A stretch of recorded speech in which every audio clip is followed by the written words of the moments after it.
Hey everyone! In this video, I'll show you how to create a community in the WhatsApp Business app step by step. Now, before we begin, there's one important thing you should know.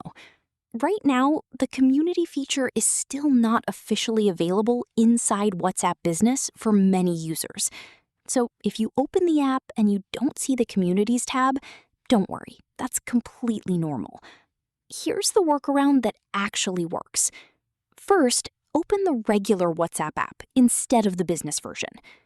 Once you're on the main screen, look at the top section where you see chats, updates, and calls. You should also see the Communities tab there. Tap on Communities, then select Start Your Community or Get Started. Now, simply enter your community name, and you can also add a community photo if you want. After that, tap on arrow, and your WhatsApp community setup will be completed. So basically, if you're trying to create a WhatsApp community in WhatsApp Business, the feature is currently only accessible through the normal WhatsApp app. That's it for this quick WhatsApp tutorial. If this video helped you, make sure to like, subscribe, and check out more WhatsApp Business tips and tutorials on the channel.